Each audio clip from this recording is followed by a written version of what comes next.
What's up, queens? Welcome to the Female Dating Strategy Podcast, the meanest female-only podcast on the internet. I'm Ro. I'm Savannah. And I'm Lilith. So today, as I am sure you are all aware, Queen Elizabeth II of the United Kingdom passed away, unfortunately. Why would Meghan Markle do that? No, I'm kidding. I honestly feel like, my mum was saying that as well, like it's Harry and Meghan's fault. And I'm just like, she was... What? Why? She's 96.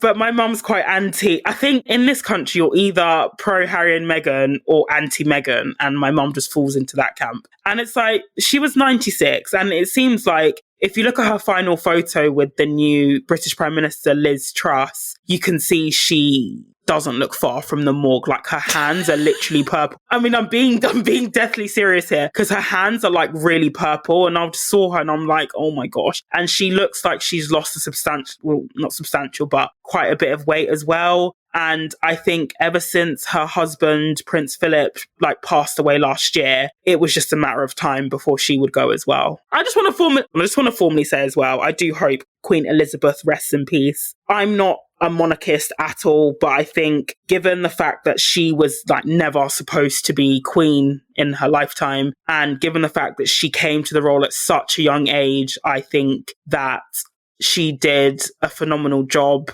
And I mean, I say I worry about the future of the monarchy, but I don't worry in the sense that I'm like sad about that. I'm not concerned, but I do think that now she's gone, anti-monarchy movement and Republican sentiment, like not just in the UK, but across the Commonwealth as well, because we still rule over Canada, technically too, is going to strengthen. Yeah, she's our queen too. Yeah, Queen Lizzie. It's kind of weird, but... Which is fucked up. It's really fucked up, yeah. We ain't got no crusty old queen over here. #America. I just wanted to express I'm genuinely sad that Queen Elizabeth has passed away because it was just for her. Because her son is so much worse. That's the main reason I'm sad. I mean, her son is so much worse, number one, but also she really marks the end of an era. She's the only monarch or like British monarch that my parents have known. And it just breaks my heart that my niece, who was born in May this year, is only going to know King Charles III. It just makes me really upset. And it's just like when she passed away as well, like literally her body hadn't even been to the morgue before he was like King Charles III. And I'm just like, what the fuck? No, Lizzie, come back. I mean, yeah, that's how monarchy works. The moment the monarch draws their last breath, their eldest son, or I guess now eldest child, is the monarch now. But like, he's far from a child at this point. Yeah. Because, yeah, he's a 7-year-old man with 5 sausages sewn together that he calls hands. That was a joke like several years ago. His hands look like pork sausages left out in the sun too long, basically. I mean, it was actually like a running joke for years, like if Charles would ever be king, like if he would croak before his mum. And I remember watching like a British comedian, I can't remember who it was, but they were saying like, I bet he plays like, you know, the Lion King song, I Just Can't Wait to Be King. I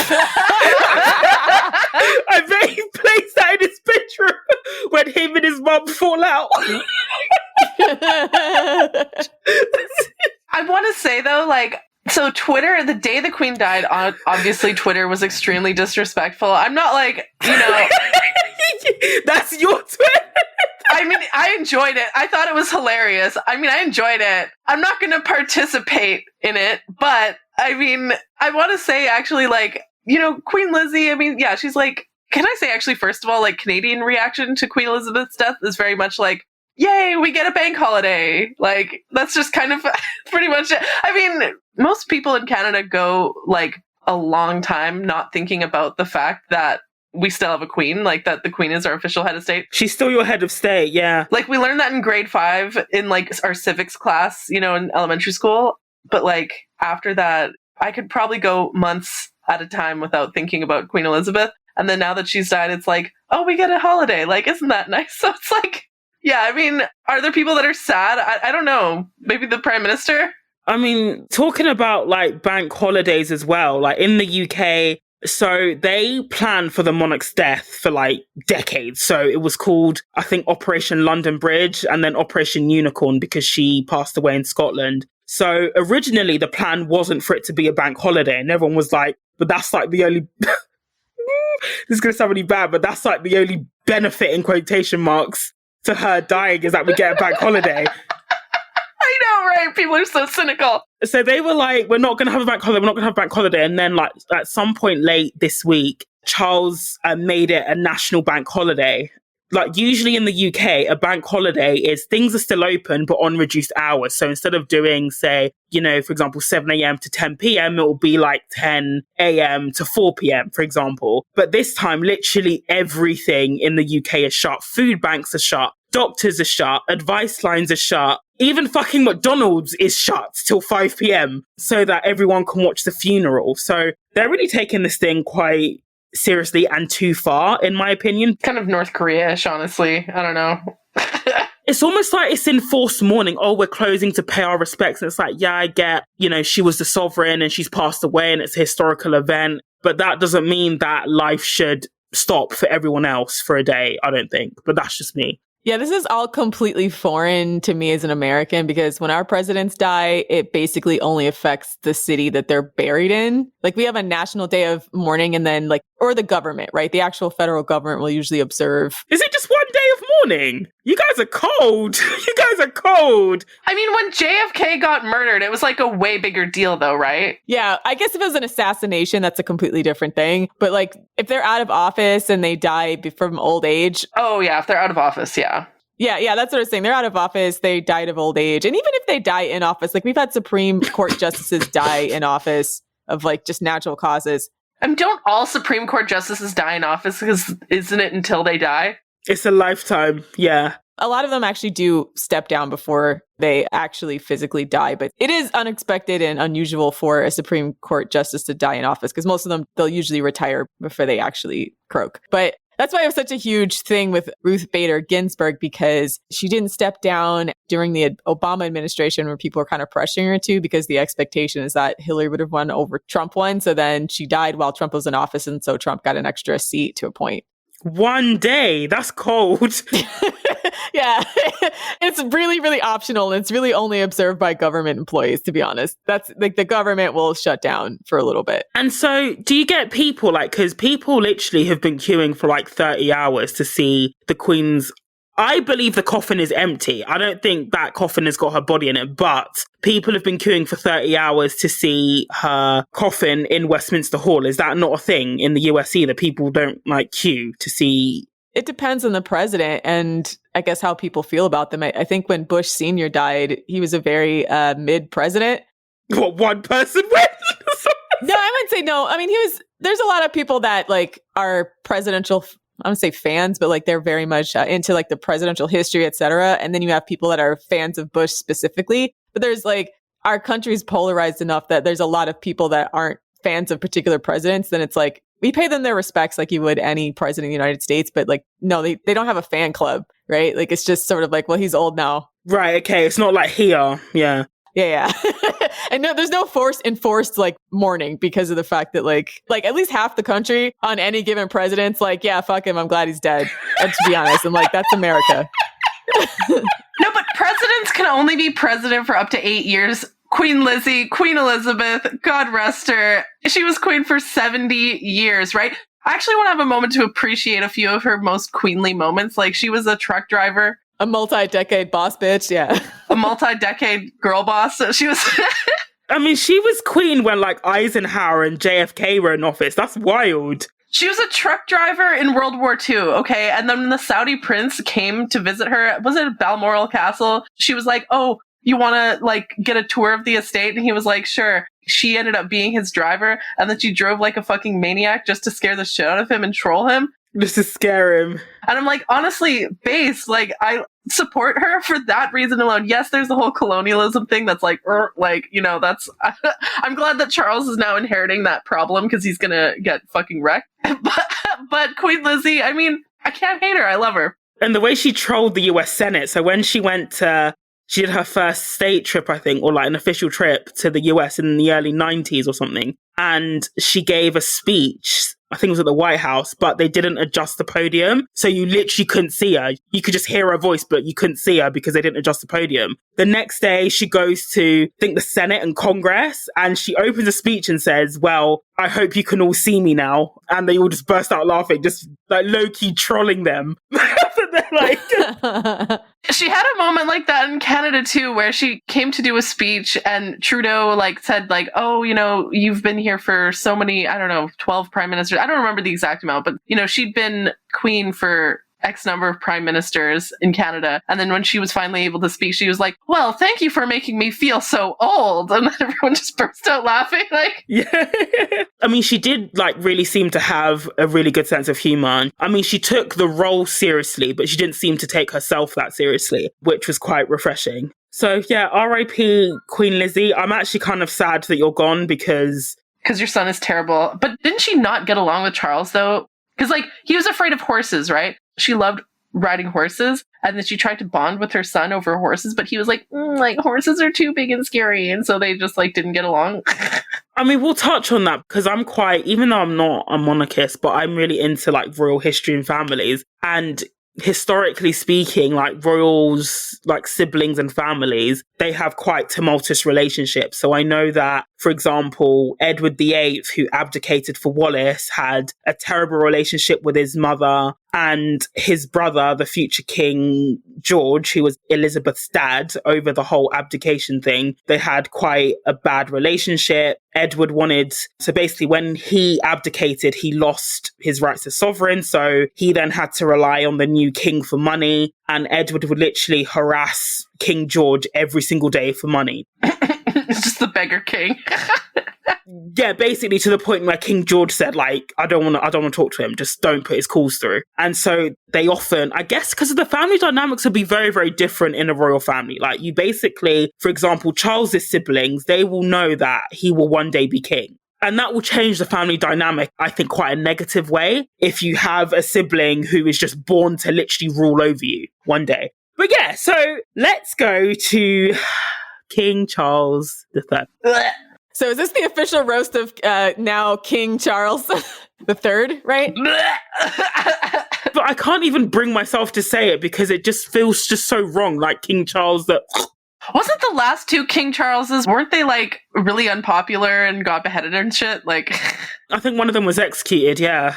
The last two King Charleses were failures. Charles will be a cursed name for a monarch for a while. But that's the reason why I was quite surprised that he took Charles as his regnal name, because basically they can choose from any of their first four given names, which is, let me find out what they are. It's called his regnal name? It's his reigning name?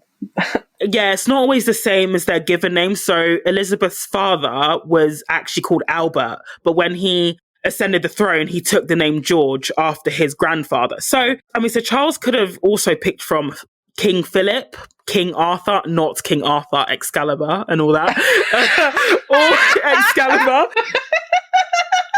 Do not remove Excalibur. Or he could have been another George, but he picked Charles, which I think, Lilith said, it's cursed. Kings with the name George do better than Charles. Yeah, they tend to be better than Charles. At least they... Well, except King George III, actually. Yeah. So let's talk about Charles Arthur Philip George of Windsor, who is now the sovereign of the United Kingdom. Where to start with Charles III? So I sort of feel like Charles III was set up to be a scrote from a really young age because he was very close to one of his great uncles, and that was Lord Mountbatten, who was Prince Philip's maternal uncle. And what Lord Mountbatten basically advised Charles to do was to sow his royal oats as a young Prince of Wales and then find a young naive virgin to settle down with for marriage, because basically a young naive virgin wouldn't challenge him. And obviously that seems to be exactly what Charles did, and we all know what happened to Diana in that scenario. So I think he was sort of set up to be quite scrotish from a young age with that sort of advice. So for those of us who don't remember or know, what happened? All I know is that they eventually divorced, and that basically the firm ganged up against her because... Yeah, I sometimes forget you're an American, Ro. Never mind. I vaguely remember some of it, but it's Okay, so sit back and buckle up. So basically, Charles met a woman named Camilla Shand, who is now Queen Consort Camilla, during the 1970s, and they got really close. They were boyfriend and girlfriend. However, the establishment or the firm, i.e. the royal family, they didn't believe that Camilla was suitable enough to be a wife because she wasn't a virgin. She had other boyfriends. So the relationship ended, and Camilla eventually went on to marry Andrew Parker Bowles and they had children together. So Camilla was off the table. Then Charles began shopping for a bride. And actually, quite surprisingly, he got turned down quite a lot. And the thing is as well, like, is that the same thing happened to William, just to sidetrack a bit. So William, when he split up with Kate Middleton, like now known as Princess of Wales, briefly in 2007, and I was reading an article, I put an extract in the FDS Discord chat, where it was basically saying how William basically only went back to Kate because he got turned down by so many other women in his circle. I'm looking at pictures of young Prince Charles and I get it. Yeah, he's kind of goofy looking. You know, like that redheaded guy that has the goofy face that used to be on the front cover of Mad Magazine? Yeah, he has that like cartoonishly bad face. Yeah. Yeah, he's got a cartoonishly ugly face. But it's also the reason why, especially guys like William and Charles will get turned down, is that becoming, I guess, Princess of Wales and eventually Queen Consort, it brings an amount of scrutiny that not everyone can handle. So our press is very different to the American press, is that the American press will only really give a shit if you put yourself out there and you're in certain cities. But the British press is relentless. That's actually why, like, one of Harry's ex-girlfriend, they dated for a very, very long time. She was called Chelsea Davies. She was a South African. That was why she dumped him, because she couldn't handle the scrutiny. And obviously, when you become Princess of Wales, there's a long list of things that you just cannot do. And that's off-putting to some women. Like, you can't speak in public. You can't have an opinion. I think Diana, at one point, she couldn't even see her own parents unless they had an appointment because her life was so controlled. It's like a gilded cage. So I completely, on the surface, it seems like who wouldn't want to be a princess and marry a prince? But it's not all it, like, cut out to be. Yeah, because young Prince William was at least handsome. Not old Prince William, though. Well, yeah, now he's like a balding scrotal sack, but... It's almost like Diana's genes, like, left the chat, like, in 2010. Honestly, that's exactly what happened. Because, like, you look at him when he's young and it's like, oh, he's a very handsome man. He looks like his mother. Diana! Yeah, and then now he looks like Charles. I find it hard to believe that King Charles was ever a playboy, though. Like, there's that one clip of him frolicking with girls on the beach, but I'm like, Oh, there is. I mean, he would have, like, got, like, women easily, but it's one thing to have, like, a mistress, but it's another thing to find a woman that you want to marry. To find wife material, or a woman who wants to be your wife if you're going to be a shitty king.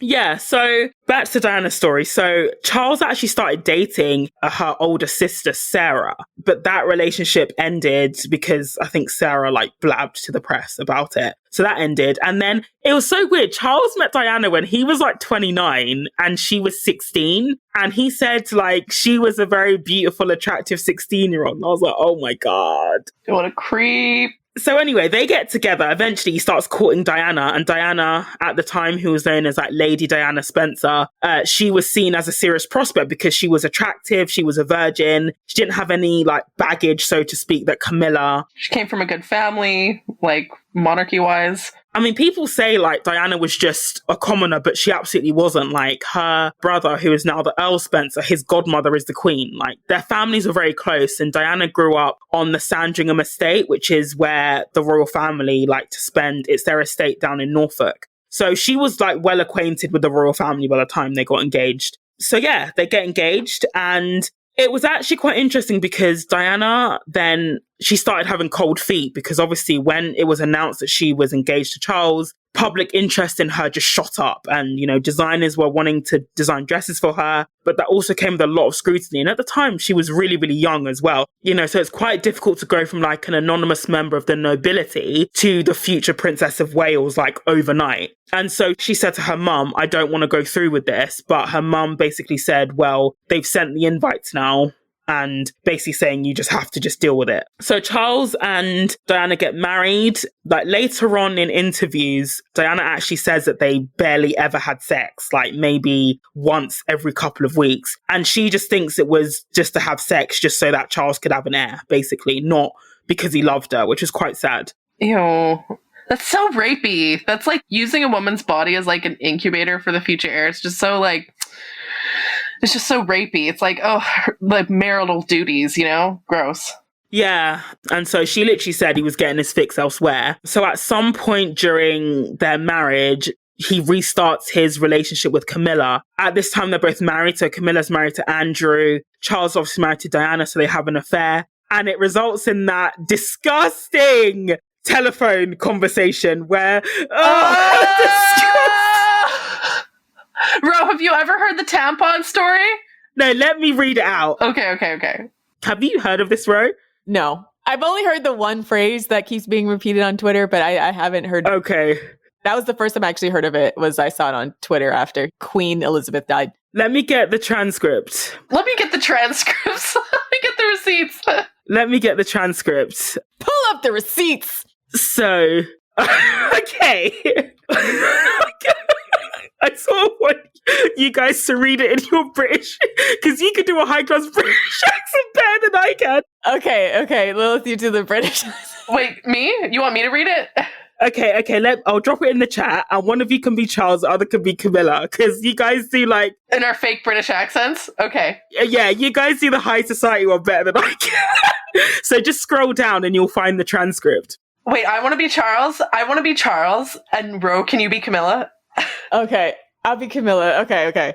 This call was disgusting, but we're going to recite it for your pleasure. So you can see how His Majesty King Charles III, how he talks dirty. Okay, it's called, I think, Camilla Gate, the manuscript. All the way at the bottom. Take it away, ladies. So wait, it starts with Charles. Anyway, you know, that's the sort of thing that one has to be aware of, and sort of feel one's way along with, if you know what I mean. You're awfully good feeling your way along. Oh, stop. I want to feel my way along you, all over you, and up and down you, and in and out. Ew. Particularly in and out. Ew, that's just what I need at the moment. Is it? I know it would revive me. I can't bear Sunday night without you. Oh, God. It's like that program, Start the Week. I can't start the week without you. I can't read it. I fill up your tank. Yes, you do. Yes. Then you can cope. Then I'm all right. What about me? The trouble is, I need you several times a week. So do I. I need you all the week, all the time. Oh, God. Oh, God. I mean, like, this is like in high school when you're like theater kids. Like, this feels like... Okay. I'm back in character. Okay. Oh, God. I'll just live inside your trousers or something. It would be much easier. What are you going to turn into, a pair of knickers? Or, God forbid, a Tampax. Just my luck. You are a complete idiot. Oh, what a wonderful idea. My luck to be chucked down the lavatory to go on and on forever, swirling around on the top, never going down. Oh, darling. Until the next one comes through. Or perhaps you could come back as a box. What sort of box? A box of Tampax, so you could just keep going. That's true. Repeating yourself. Oh, darling, I just want you now. Do you? So do I. Okay, so, end scene. Did I? That was a good impersonation. Honestly, you sounded like Charles. So, that is our King of England saying that he wants to be swirling around in the a toilet. Woman's Tampax. I don't think he understands how tampons work, to be honest. You don't throw them in the toilet. Wait, no, there's way more. I'm like reading ahead. Oh my God, can we finish this manuscript? Because it's like now I'm invested. Okay. Open scene. Okay, night, darling. I love you. I love you too. I don't want to say goodbye. Well done for doing that. You're a clever old thing. An awfully good brain lurking there, isn't there? Oh, darling, I think you ought to give the brain a rest now. Night, night. Night, darling. God bless. I do love you, and I'm so proud of you. Oh, I'm so proud of you. Don't be silly. I've never achieved anything. Your greatest achievement is to love me. Oh, darling, easier than falling off a chair.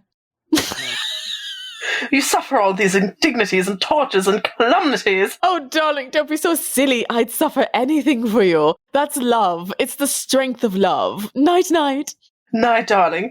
Sounds as if you're dragging an enormous piece of string behind you with hundreds of tin pots and cans attached to it.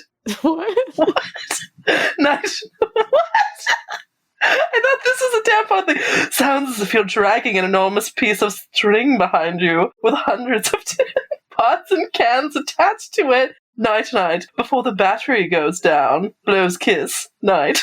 Is this some kind of reference we're missing? The tin cans? I'm so confused. I don't know what the fuck he's on about. And then the next column is just like, I love you. I don't want to say goodbye. Love you. Bye. Love you. Bye. Night, night. Love you forever. Night. Bye, darling. Night. Let's do a speed run. Love you. Don't want to say goodbye. Neither do I, but you must get some sleep. Bye. Bye, darling. Love you. Bye. Hopefully talk to you in the morning. Please. Bye, I do love you. Night. Night. Night. Love you forever. Night. Goodbye, my darling. Night. Night, night. Night. Bye, bye. Going. Gone. Going. Gone. Night. Bye, press the button. Going to press the tit.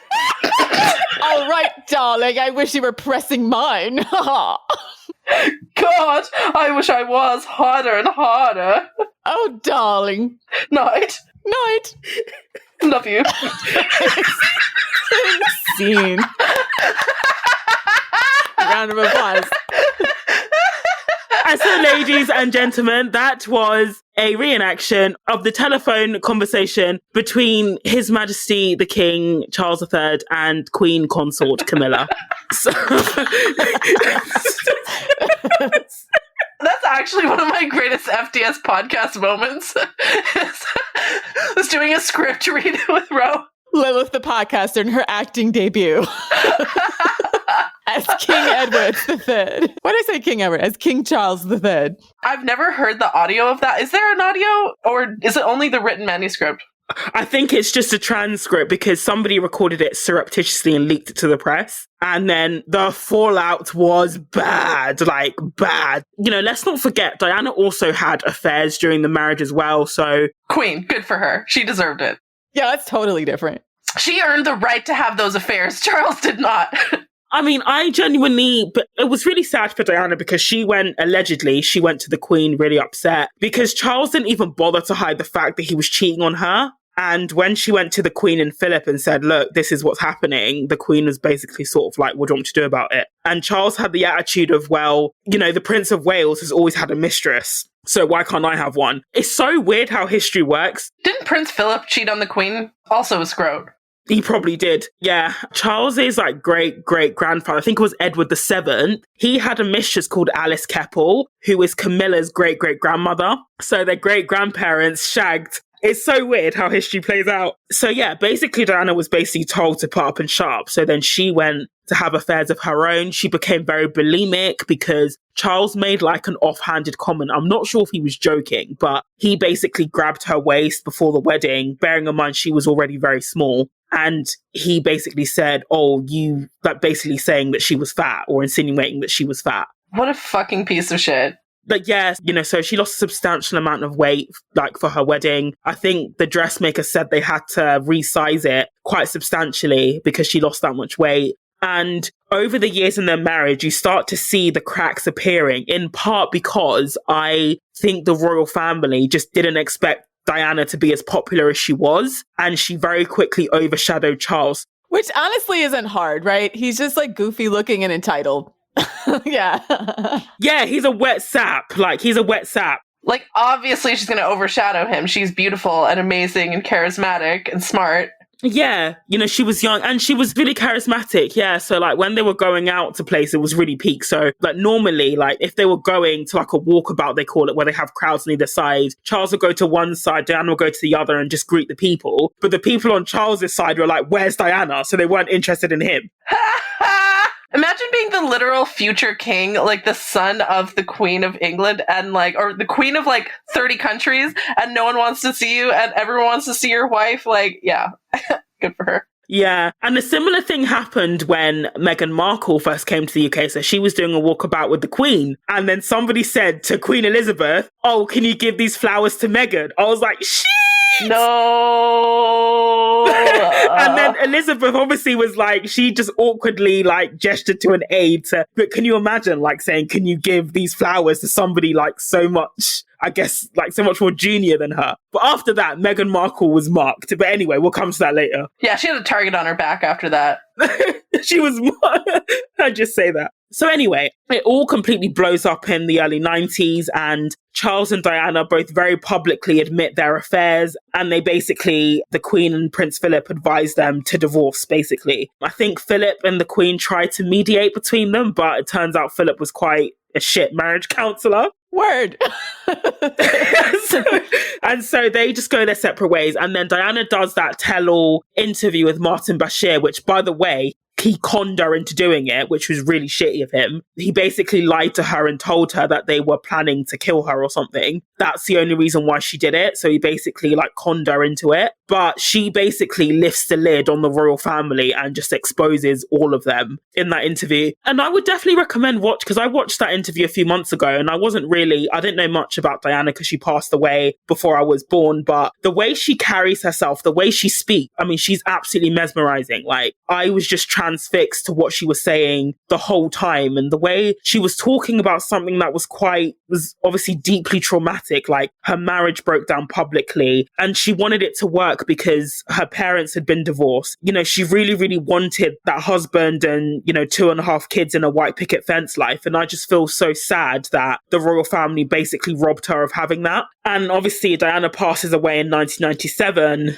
and that was a shock for the nation. I would even say that the grief from that, or my dad would say, because he was actually, I don't remember it, but even he said like the grief for that was 10 times bigger than the grief we're seeing for Elizabeth. Like the flowers at Kensington, they were 5 feet deep. So if you imagine somebody's 5 foot tall, it was as tall as them. Like the country, like literally came to a standstill. And then the royal family and the Queen was quite publicly accused of not giving a shit because they didn't make a statement for a long time. And people were saying like, why aren't you saying anything? Maybe that's why they're doing the enforced mourning thing. Like maybe that's why this is Charles still being a scrote. Like he doesn't want like the royal family to get upstaged by Diana. That's why he's doing the whole bank holiday thing, because he wants like the Queen's mourning to be bigger than Diana's.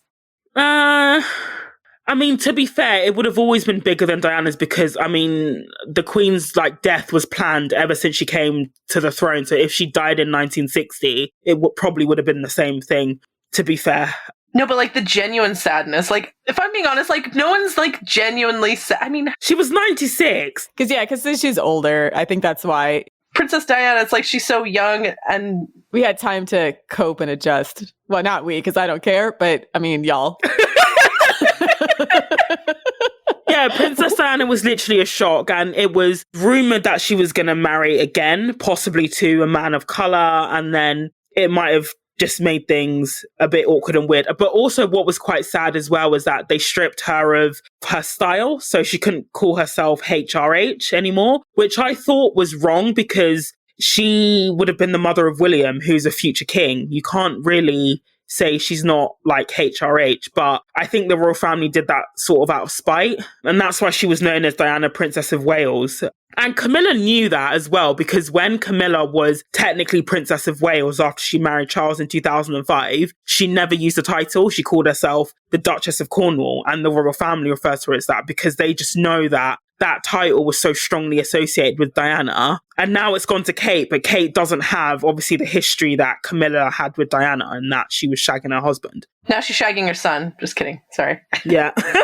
So Diana passes away quite dramatically, and then Charles and Camilla, they start publicly dating again. By this point, Camilla's divorced as well. So they start publicly dating again in around 1999 and get married in 2005. And the palace sort of did a bait and switch with the people. So they initially said like, oh, when Charles becomes king, she'll be princess consort. Obviously, because Camilla's still not very popular here. So they said she'll be princess consort. She'll have a lesser title. And then during this year, during the Queen's Platinum Jubilee, the Queen comes out with a statement saying, it's my dearest wish that she'll be known as Queen Consort. So I was like, you said that at the peak of your popularity, so we wouldn't really notice what you're doing here. But yeah, basically Camilla's now Queen Consort. So the side chick can level up.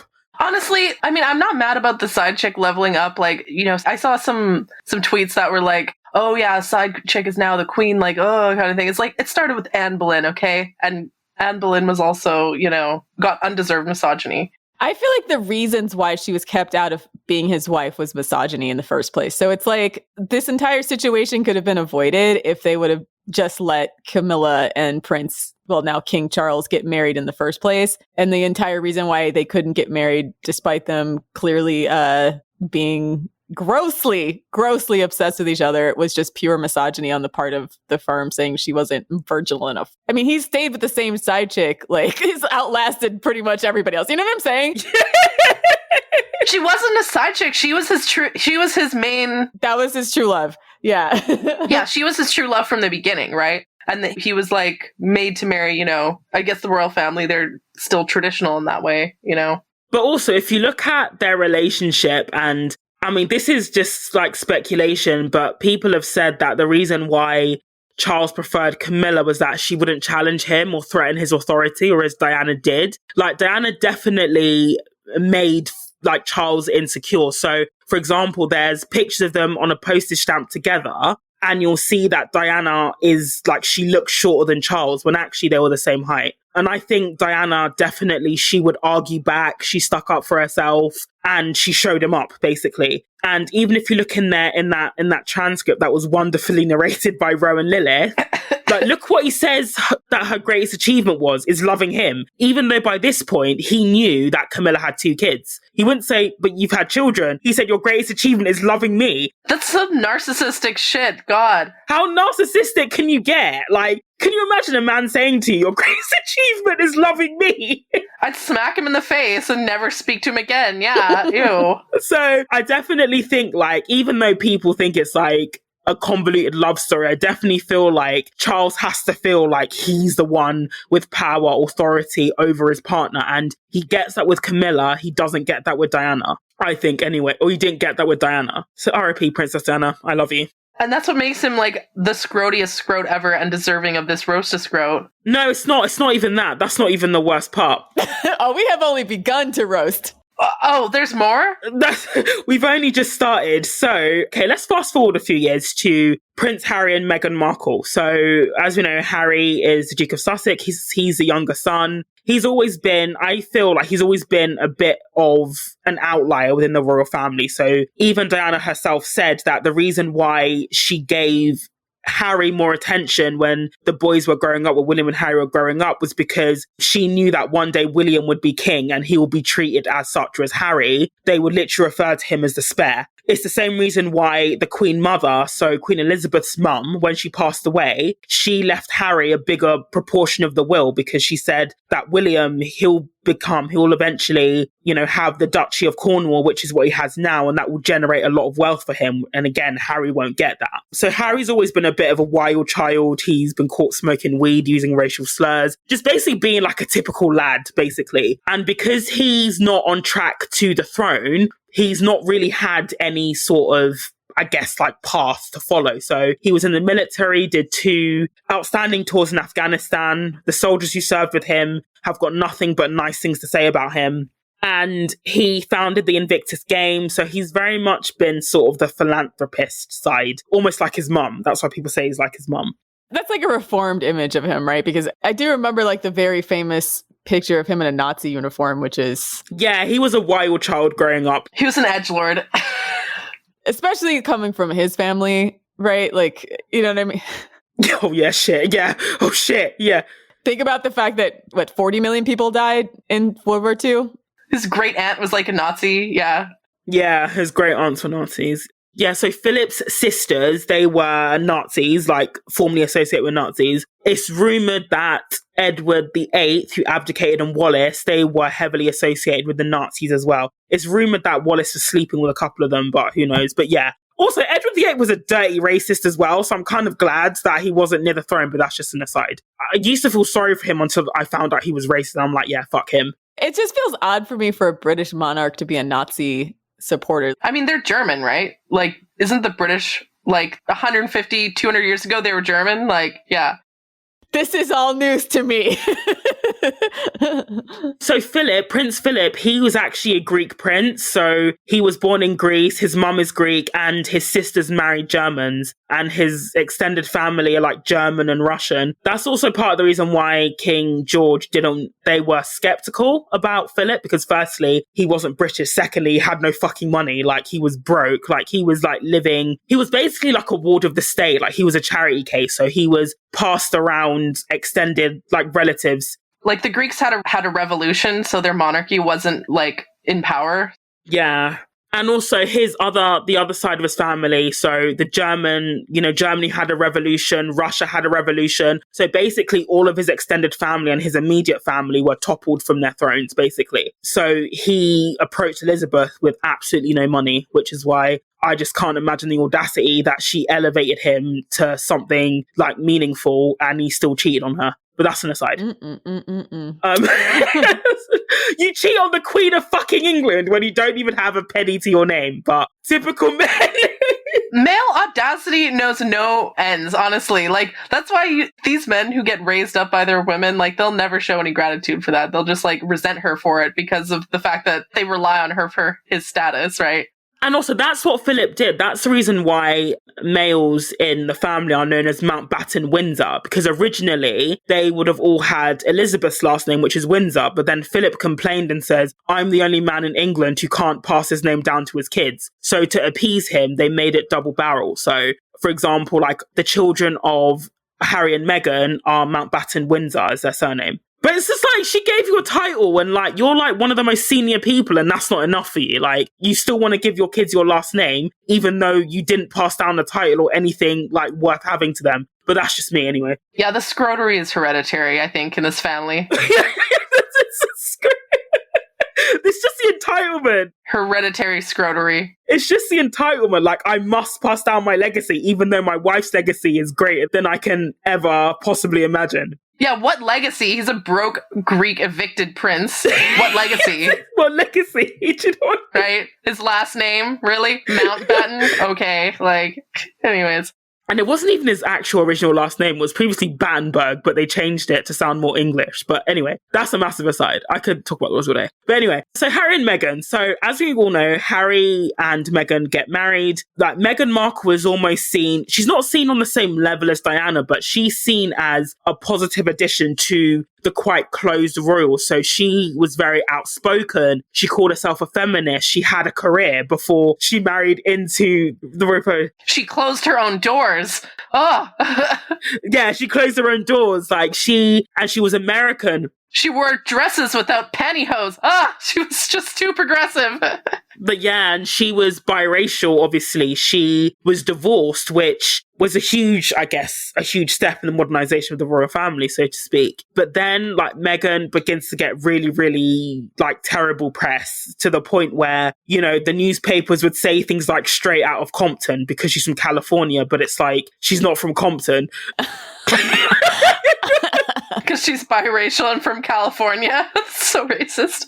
But then the press would deny and say there was ever a racial element. But then you said straight out of Compton. Like, who lives in Compton? Mainly impoverished African Americans. And then it got to a point where if, say, you know, Meghan did something, say like eat avocados, the headline would be like, oh, you know, Meghan's favorite food linked to murder in the Amazon. Whereas if Kate did it, then honestly, that would be a real like headline. But then if Kate did it, it would be seen as, oh, Kate eats healthy fats or something, yeah. Eats healthy foods, yeah. So like Meghan was criticized for touching her baby bump when she was pregnant, because apparently that's a sign that she's a narcissist. But when Kate did it, it was all like maternal instinct, yada, yada, yada. And also, again, I sort of feel like this is where the scrotiness starts to emerge. So this is allegedly around the same time Harry and Meghan are having issues with the press, was supposedly around the same time William starts stepping out with one of Kate's best friends and has an affair with her. And it's quite telling because in a joint public appearance with William and Kate, William tries to touch Kate, but she literally recoils from him, like, don't touch me sort of thing. I feel so bad for her, honestly.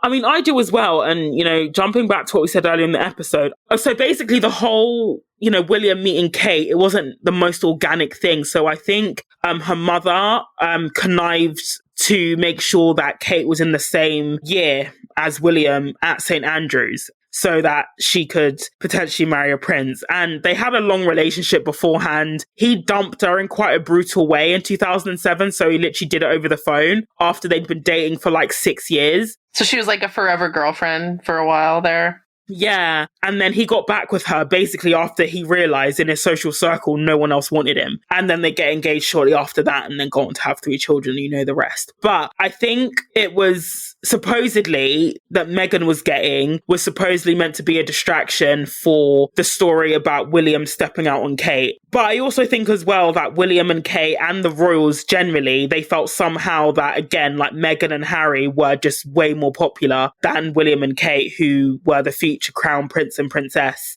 Yeah, because you got Americans to care, right? Because we didn't care. And then suddenly we're all monarch experts because someone from our team, went over and married someone in the British monarchy. And didn't get kicked out this time.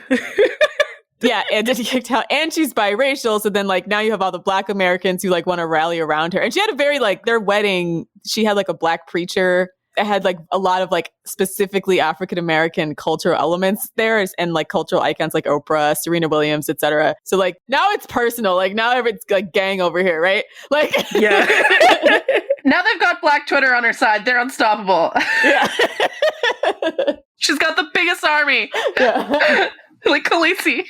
And it was so funny at the wedding as well. They had this Black preacher and he was preaching about slavery and colonialism. And I felt like...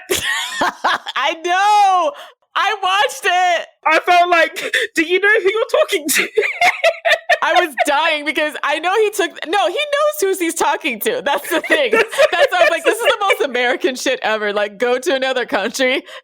Just to not give a shit. Not give a shit and talk shit to their face during their wedding. Because that, on a smaller scale, that's what a lot of American weddings are like, period. So, to see that happen to the British monarchy. Let me take this opportunity to talk my shit. Yeah, that's so American. And you can literally see Zara Phillips, who's the Queen's granddaughter, just looking around. I think she's trying not to laugh, maybe because it's just the irony of just ranting against colonialism whilst you're sat there. But also Meghan's popularity was palpable here. Like I said, the example of where somebody said to Queen Elizabeth, the Queen, oh, just can you give these flowers to Meghan? And then in one of Meghan's final public appearances in the UK before they left to go to California, she did get a surprise appearance at a school and they interviewed the school children afterwards and they were like, oh, when I saw the black car come up, I was a bit disappointed because I thought it'd be Kate, but it was children have no chill, but I don't think they meant it as a slight, but yeah. But they were disappointed it wasn't Kate instead, it was Meghan Markle instead. No, they were disappointed because they thought it was Kate at first, but then they were happy that it was Meghan. Oh, okay. So they were happy it was Meghan, but they were like... Yeah, but they were when I saw the car, I was like, oh, no, it's Kate. But then... Oh, okay. I was so confused. I thought you were saying that they were happy. They wanted Kate, and then when Meghan Markle showed up, it was disappointed. But instead, they saw Kate show up, and they were like, and then it ended up being Meghan Markle, and then they were happy about that. Okay, yeah. So, yeah. Eventually, they do a Megxit. For some reason, everyone seems to think that this whole Megxit thing was all Meghan's idea, and I don't believe it is. I think Harry has wanted out for a very long time, and I think Meghan was just his excuse to do it. So they leave and go to California, and then in their Oprah interview, Harry basically says that Charles has just stopped speaking to him and he stopped taking his calls as well, because initially they were funded from the Duchy of Cornwall, which is at the time, because Charles was the Duke of Cornwall, that was basically his moneymaker. Now the Duchy of Cornwall is worth like £20 million a year. This was a fucking private estate set up by like one of the King Edwards like 700 years ago or like 800 years ago as like a private estate to make income for his like eldest son, or for the, you know, the heir to the throne kind of thing, which I guess like was at the time an important thing, so that like it's to improve the king's chances of like his son, you know, having more money. Actually living to the age of 10. Actually like living, you know, surviving, you know, if there was ever like a dispute, because back then like the inheritance, you know, there's a lot of like conflicts over like paternity. You know, the king's brother, well, paternity, but also like the king's brother might want to like steal the throne or whatever, like, and usurp him or whatever. Basically is like to give his son like a sort of insurance against potential usurpers, right? And now it's just like something that the eldest son of the king or queen just makes a fuck ton of money from, right? Like it's like 20 million. Yeah, they're literally at least 20 million a year. So like William is now a very, very rich man. And I hate that. Yeah, I know. Yeah, so anyway, eventually they were basically cut off. So Harry's basically been living off the inheritance he got from the Queen Mother and Princess Diana. They've obviously been trying different like business ventures, you know, podcasts and documentaries and stuff like that, just to try and make a living. Meanwhile, back over the pond, it comes out that Andrew is a sweaty nonce, most likely. And I sort of feel like some feminists have quite selective memories, because even though obviously, you know, Queen Elizabeth seemed like a formidable woman, but let's not forget that just a few months ago, she used taxpayers' money to silence Virginia Roberts as well. Taxpayers' money to bail out sweaty nonce Andrew. Yeah, accusing him of molesting her when she was underage and was trafficked by Jeffrey Epstein. So that family. Yeah, so that sort of pissed everyone off for a while, because it was like £10 million. And after that disastrous interview with Emily Maitlis, who is a journalist, where that Prince Andrew did, he's basically, the backlash was so severe that he basically was stripped of his titles, his patronages, and basically just withdrew from public life. Like, well, he didn't retire, he was just basically taken out of circulation. So I was very surprised to learn that when King Charles III came to the throne, that Andrew is now back in the public eye, because it's like, no one wants him there. And if you think Charles is a scrote, Andrew is a bigger scrote than Charles. Obviously, you know, child molestation aside, but his servants would say he would be an absolute prick to them. So he would literally, like, when he sees them, he would just tell them to fuck off, like, for no reason. He was very adamant that his daughters, Beatrice and Eugenie, that they would get 24/7 security, to which Charles said, no fucking way. And he seems quite entitled. So, like, recently he damaged a gate. I think it was at Windsor. He just drove through it because he couldn't wait for it to open. Like, so he seems very entitled. And it was rumored that Andrew was the Queen's favorite son when she was alive as well, which would sort of make sense. Really? Ew. That, yeah. Yeah. Okay, that makes me like her a little bit less now. Yeah, it's just unfortunate all her sons are scrotes, to be honest. I can't really think of it. I mean, Edward was like berated by Prince Philip because he dropped out of military training after 2 weeks. And so Philip went round there and just basically called him a waste of space, to the point where he started crying. Nice. My thirst for male blood can be satisfied with male tears. It is an appropriate substitute. I mean, because obviously Philip served in the Navy. I think he was a naval officer as well. So Edward wasn't really doing anything with his life. So he thought, okay, I'll join the military, and then didn't even last the basic training. So Prince Philip went round there and just gave him like a bollocking, to the point where Edward allegedly cried. Why are all of his sons, like Princess Anne, like Anne, Princess Royal, I guess, she's got a thick skin, but why are all of their sons so weak-willed? I think it's just male. I just think it's just men. Like, that's why. They're just men. Like, they're just weak mentally, spiritually, emotionally. Yeah, I mean, Princess Anne is seems to be the least problematic sibling. She had a divorce in the late 80s, early 90s, but she got remarried. She's had 2 kids who seem to be doing well, and she just gets on with her role. Like, you don't really see her doing a madness like her brothers. Yeah, she just does her job as a royal and then, does her Olympic dressage stuff. She's got a career, I guess.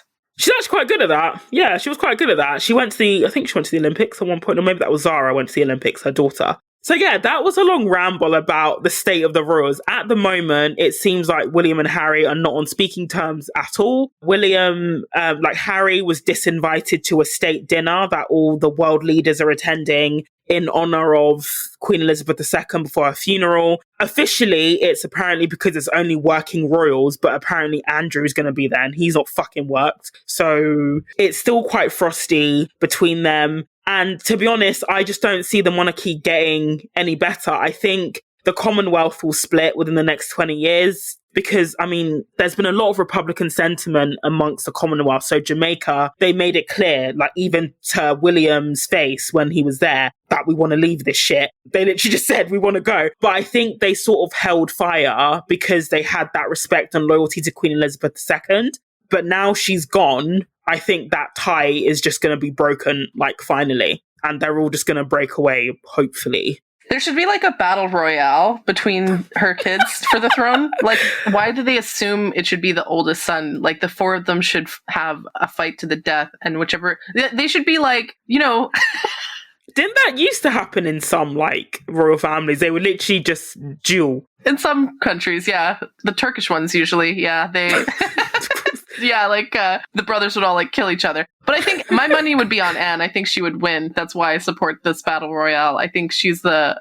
Just have another female monarch. Yeah, just have another female monarch. I, immediate first thought after seeing that the queen died was okay, now we need to abolish the monarchy now that the next 3 are going to be kings. Yeah, at least the next 3 are going to be kings. That just pisses me off. Exactly. I only support monarchy when there's a queen. I'm anti-monarchy when there's a king, but Queen Victoria, yeah, there's the whole colonialism aspect again, but I think she actually did not, other than the colonialism, she didn't do a bad job. Same thing with Queen Lizzie, but I don't think men are fit leaders. First of all, they don't have the longevity. Why is it always oh, this guy was a king and he was king for 2 years and then croaked, but it's always right? All the longest reigning ones are women. It's true. Our women, if you look at it, Edward VII, he lasted 9 years. King George VI, I think, he lasted 26 years, which is respectable. And then Queen Elizabeth's dad, he lasted 16 years. And also, if you look at Charles now, the guy's 73, and if you look at his fingers, people laugh at his fingers, but that's a sign of a serious health problem. It's either diabetes or a heart or kidney problem. So he's not going to last 20 years. He will be gone within the next 2 decades. Yeah, he's going to be a blip in history, right? And then William, I don't know the state of his health is, but again, he's not going to reign for 70 years, even if he comes to the throne next year. It's unlikely he'll live till 100 and something. So all the longest reigning monarchs in British history have all been women, Victoria and Elizabeth. Yeah. And also I just think women are fundamentally better in leadership roles. Yeah, I think they provide more stability as well. And just the matriarchy. Testosterone, I think men are just hormonally not, their hormones just prevent them from being able to think rationally. And that's why I think that men should not be in any kind of leadership role. Honestly, testosterone just makes them lead with their dick. And we all know what happens when that happens. So you end up with these disgusting transcripts. The future king says he wants to be a tampon because they think with their dick. They're just not rational beings. And it also gets me when people say oh, Queen Elizabeth was so formidable. She got so many people's respect. And I'm just but in private, bearing in mind she came to the throne at 25 and, the people who had to report into her were double her age. I don't think for a second that they treated her with the respect that they should have done from the beginning. I honestly think she faced severe misogyny, sexism. Obviously, they couldn't publicly criticize her, but in private, they probably treated her like shit because this was a young woman who was really never meant to be queen, who's now your sovereign. Men in their egos, they're not just going to bow down and take it. At least in private, they won't. So I fully believe that in private, they were probably more speaking to Philip than her, or just making out that she was a complete airhead or that she was incompetent. I fully believe that just because she was a woman. But yeah, she outlived all of them, so she got the last laugh, I guess. So, but yeah, that is a whistle-stop tour of the state of the monarchy. I think Charles is going to be a shit king. I just hope we basically become a republic. Honestly, this whole monarchy presidential system is one area I think the Americans have it over us, is that... Oh, well, thanks. The presidential system is infinitely... You guys finally admit at least one thing? I'm a United Kingdom 10, America 1. In our situation, when we have stupid people in office, we can get rid of them, right? Like, imagine if Trump was like a monarch for life.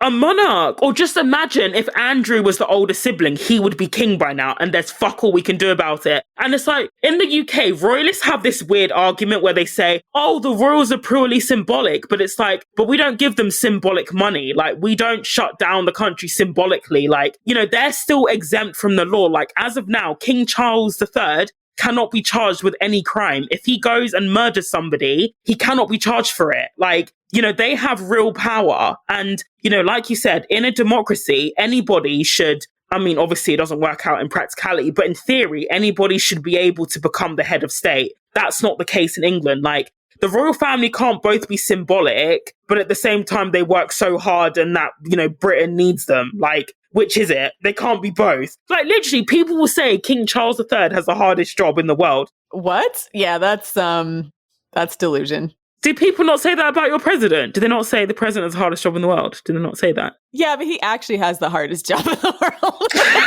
Because Can we talk about actually how fucking easy the royals have it? I mean, yeah, there's decorum and stuff. To be fair, meeting hundreds of people you don't give a shit about will be dead, not gonna lie. Like, I'd be bored. The thing that I hate the most about Charles, honestly, like, I disliked him up until like a few days ago. When I saw that clip of him like gesturing like through gritted teeth to a servant to move the ink slightly over to the side, I just knew that like... You could have moved it yourself. Well, I mean, I guess there's like, you know, if he's got his hands full or if there's like certain decorum or certain like, you know, procedures that they're supposed to follow as royals, I get that. But like, you could have just like held your hand open. Like, for me, if I'm like gesturing to someone or, you know, say I have my hands full or something and I want them to move something for me, you know, I just have my hand open and like look at the item until they understand what I'm asking. And like, it might take a few seconds, but eventually they're like, you know, and then they'll move it and we kind of laugh it off. And then it's like, it's not a negative vibe kind of thing, right? The way that he went about it was the most negative vibe that you could possibly do it. Like, yeah, you know, chow, like servant, like slave, like, you know, move this faster out of my way kind of thing. I don't know. It's just like, I just hate everything about the way that his body language is, you know? Where are the body language experts now, huh? Right. I've seen a million of them when it comes to Meghan Markle. Like, everything she does is apparently evidence of her raging narcissism and entitlement and contempt for the British people. Yeah. Where are the body language experts dunking on Charles for his raging narcissism and entitlement, right? Move this from my presence, you peasant. I mean, I did see a handful of people talking about Camilla's reaction, because in that video, you can see Camilla looking quite, like, I think she looked quite uncomfortable. And somebody said that that could be because Charles is prone to losing his temper. Like, in a different clip, you see Charles literally, like, exploding because his pen wasn't working. Like, literally storming out of the room. Didn't even wait for Camilla, literally saying, oh, those stinking pens never work. And just storming out in a huff. And he literally left Camilla, like, on her own. But no, it was weird. So first, he was trying to get the pen to work. Then the pen started leaking. Then he gave it to Camilla, made it her problem. Then the ink got all over her. And then Charles just had a hissy fit and stormed out and left Camilla on her own. And it's just like, who does that? Like, what man does that? Explodes over a pen. First of all, he's extremely weak-willed. That's the other thing. It's like men who get like upset. I meet guys like this all the time in real life where like they're so prone to like anger over really small things. They're really unbearable to be around. Like, you're intimidated by them because physically, yeah, they could like beat the shit out of you because they're bigger than you, or they're just like intimidating. Their presence is just intimidating, right? Even just emotionally. Yeah, I just hate these sorts of men who are just so mentally weak that they can't control their emotions, but they're intimidating enough that you're scared of them and what happens when they don't control their emotions. So that immediately made me think like he probably treats Camilla like shit behind closed doors. Honestly, I feel for her. Yeah, that's what I think. And also, it's not like she can like say anything like Kate as well. Like, they can't say anything because obviously the royal family are going to avoid a Diana situation again. Yeah, she doesn't want to get murked like Diana, okay? But also, I think Camilla knows that even if she did, eventually, if she did want to go down the route of Diana, she just wouldn't have the same public support. If anything, people will be saying, it'll be like Schadenfreude, like, you deserve it, which is misogynistic in itself because she still doesn't deserve that. I just hope she's happy anyway, because from the way she was looking, it just seemed like, you know, she was used to Charles like blowing up at servants over like stupid shit like a pen not working properly. And it's just embarrassing for her and for him. It's embarrassing for him, but it's embarrassing to be married to a man like that. Yeah, exactly. Like, you know, Charles has no shame and he's clearly he feels entitled to behave that way in public. Whereas you could tell Camilla looked quite like uncomfortable about how the situations were playing out. That's the thing. Like, he feels entitled to behave that way in public, but she knows that if she was even 10% as nasty as that, or even 1% as nasty as that she would get destroyed in the media, right? So it's like her, Kate, and Meghan Markle have to be like on their best behavior, or else they get ripped apart in the media.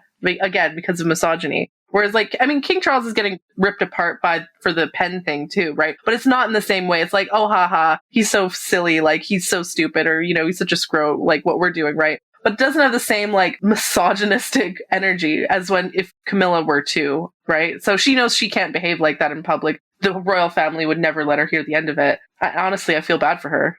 Yeah, exactly. So that's our whistle-stop tour of the royals and why we over at FDS are very, very sad that Charles is now king. Like, literally, like, the day after Elizabeth, like, died and all that stuff about Andrew coming back to public and Charles moving mad came out, all the comments from, like, Republicans were like, Lizzie, wake up. Charles moving mad. Like, Charles moving mad. Everyone was like, Lizzie, wake up. Like, come back. Lizzie, come back. You should have put your son out of his misery when he was young. God, like... I mean, I was slightly hoping that, like, because it was thought for a long time, because obviously people thought the Queen would live to past 100, like, because her mum was like 102. And up until, I'd say, Philip died, she just seemed to keep going. She aged very, very well. She moved well. Like, I'm not surprised that she died, but I was sort of sad that she didn't make it to 100, because I thought if any royal would live to 100, it would be her, because she just seemed to just keep going. Like, literally, she received the British Prime Minister Liz Truss literally 2 days before she died. So she was literally, I guess, like, working up until she literally dropped. So I was disappointed in that regard. But yeah, so we just ended up with Charles and then William and then George and then who knows what else next. But I'm kind of hoping the monarchy won't last as long. It won't get to William. That's what I'm hoping for. Yeah, same. Revolution. I hope they destroy the monarchy, honestly. I hope that Charles is like the last king. The last king. And that would be like, you know, like we said at the top of the episode, that would be so fitting with history because the last two King Charleses, it didn't really work out for them. Didn't they get revolutioned? Like, one of them got beheaded. I can't remember which one. And then the second one was the son of the beheaded guy, but I don't think he lasted very long before he croaked either. So, yeah. So, yeah. Should Charles be king? A ring-a-ding-ding? Let us know.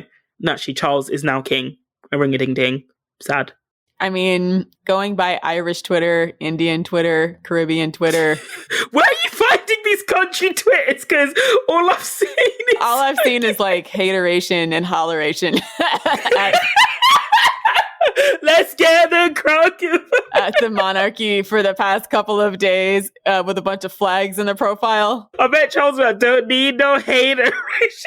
Americans mostly stay out of it unless you come from Meghan Markle. Unless you come from Meghan. Yeah, but otherwise, like all the rest of them, I've never seen so many brutal roasts in my life. Things that are not... I can't even repeat because we'll probably be kicked off the platform. Like there was one woman who she went hard. She went so hard on Queen Elizabeth that she was suspended from Twitter, and Jeff Bezos, former CEO of Amazon, actually quote tweeted her like, "Oh my God," because she basically said, "I'm glad QE2's dead and fuck the monarchy," and they killed a bunch of people. So yeah, there's a lot of people who are very invested in the British monarchy being no more. Cillian Murphy, shout out to him because there's like, I don't know why this is so weirdly hot. Oh, what's he said? No, there's just like this video of, I think, Prince Harry trying to meet the cast of one of his movies. And then like he gives him like a polite handshake and then like. No, he meets the Peaky Blinders cast. Oh, yeah. Peaky Blinders cast. I thought it was that or it was Dunkirk. I couldn't remember if it was a movie or if it was from the show. So yeah. So then he gives him like the dirtiest, steeliest scowl afterwards. And it's like oddly very hot. Yeah, I love Cillian Murphy. And also the Irish, obviously, don't forget that they assassinated Lord Mountbatten, the one who red-pilled Prince Charles. They blew him up in 1979. Good for them. They've never actually apologized for it as well. Like Jerry Adams, who was, I think he was president of Sinn Féin, I want to say. He's an Irish Republican Party. He basically said like it was a good thing that he was blown up. 20 years later, he basically said, I'm not going to take it. I said what I said. I mean everything I say. Why would I apologize when I meant it? Because after the Good Friday Agreement, they thought that maybe he would reconsider, but he was like, basically, I said what I said. Let's just move on. So the Irish and the British have a very frosty relationship. So yeah, good on Cillian Murphy. And yeah, that's made him hotter to know that he just doesn't give a shit about the royals. He's hot anyway, but that just added. Yeah, they've been going in for, a good week now. And it's been entertaining. I've been really enjoying the Irish reaction to the Queen's death. That was also very amusing. I'm just sitting here on the sidelines. Are they still on about the potato famine? The potato famine? Waiting for them to talk about... Are they still on about that? The potato famine. Are they still someone talking about that? Their little jiggy dances. Can't tell them they can do their little jiggy dances. We won't stop them. Because there was like a massive potato famine in the 1800s that really like in Ireland that like tanked the British's popularity to the point where Queen Victoria had to like send money from her own funds to like help them out. I don't think the Irish have ever really forgiven us for that. As they should. They shouldn't actually forgive us for that.